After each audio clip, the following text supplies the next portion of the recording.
Hello बच्चों, चलिए प्रश्न को पढ़ते हैं। एक समांतर प्लेट संधारित्र में दो प्लेटों के बीच की दूरी d है और विभवांतर कितना है, v है। तो संचित ऊर्जा प्रति एकांक आयतन में बताना है, क्या होगा। विकल्प हमें दे रखा है, बताना इनमें से कौन सा विकल्प सही है। तो इस प्रश्न को समझने के लिए सबसे पहले हम प्रश्न की मुख्य अवधारणा को समझेंगे। हम यहाँ पे लिखते हैं मुख्य अवधारणा। मुख्य अवधारणा तो हम देखते हैं किसी भी संधारित्र की धारिता क्या होती है और उसके मध्य संचित ऊर्जा क्या होगा।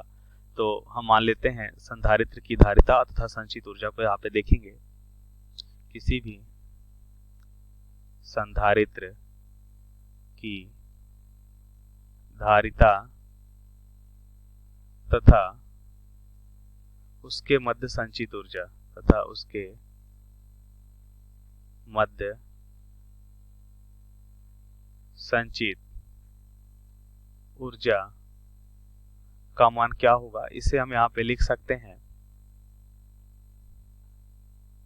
कि अगर हम समांतर प्लेट संधारित्र लेते हैं और इस समांतर प्लेट संधारित्र का अगर हम देखते हैं क्षेत्रफल a है और इनके मध्य मान लेते हैं माध्यम वायु निर्वात है और इसे हम कितने विभव तक v विभव की बैटरी से अगर इसे आवेशित करते हैं और इसमें मान लेते हैं आवेश कितना संचित हो जाता है, q आवेश संचित होता है, तो इसमें माइनस q आवेश हो जाएगा। तो इनकी धारिता c बराबर क्या होता है, एप्सिलॉन नॉट a। और प्लेटों के बीच की दूरी यदि कितनी है, प्लेटों के बीच की दूरी यदि d है तो एप्सिलॉन नॉट a बटा d हो जाएगा। तथा इसकी जो ऊर्जा u बचाएगा, तो उसके लिए ऊर्जा का जो सूत्र होता है 1/2 c इंटू v स्क्वायर होता है। तो हमें v के रूप में उत्तर निकालना है। तो ये तो हो गई संचित ऊर्जा। अब एकांक आयतन पे संचित ऊर्जा निकालना है, तो हम अब उत्तर को समझ लेते हैं।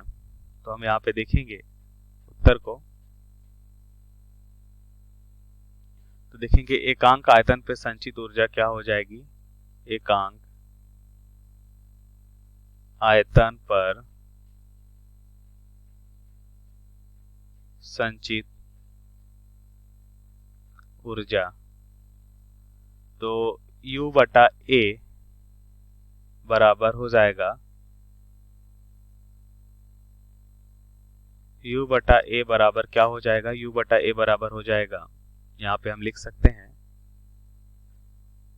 ये हो जाएगा एकांक आयतन पर संचित ऊर्जा u बटा v लिखते हैं इसे, v को हम a इंटू डी लिखेंगे। इसको करेक्ट करिए, एकांक आयतन पर संचित ऊर्जा u बटा v हो जाएगा। अब हमने सूत्र में देखा कि संचित ऊर्जा क्या हो जाएगी,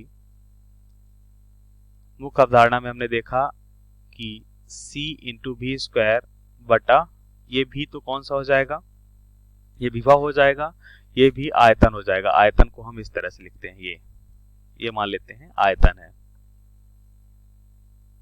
आयतन को हम लिख लेते हैं कुछ इस तरह से, एकांक आयतन पर संचित ऊर्जा।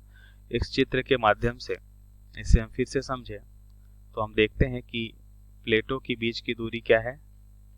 प्लेटों की बीच की दूरी अगर d है,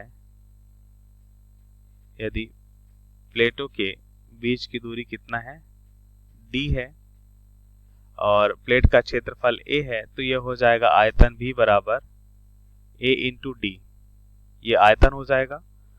और c तो हम जानते हैं क्या होता है, एप्सिलॉन नॉट a बटा d, जैसा कि मुख्य अवधारणा में हमने देखा कि एप्सिलॉन नॉट a बटा d। तो यहाँ से हो जाएगा u बटा v नॉट बराबर 1/2, c का मान कितना हो जाएगा, तो ये हो जाएगा एप्सिलॉन नॉट a बटा d इंटू v आयतन का स्क्वायर बटा a इंटू डी हो जाएगा। तो a से a यहाँ पे कैंसिल हो जाएगा और एकांक आयतन पे संचित ऊर्जा का मान हमें क्या मिलने वाला है, ध्यान से देखिए, 1/2 एप्सिलॉन नॉट v स्क्वायर बटा डी स्क्वायर हो जाएगा। अब विकल्प देखते हैं, 1/2 एप्सिलॉन नॉट v स्क्वायर बटा डी स्क्वायर किस में दे रखा है, ये ऑप्शन बी विकल्प में दे रखा है। तो इसका मतलब दिए गए प्रश्न का सही विकल्प बी है। आशा करते हैं आपको समझ आया होगा। धन्यवाद।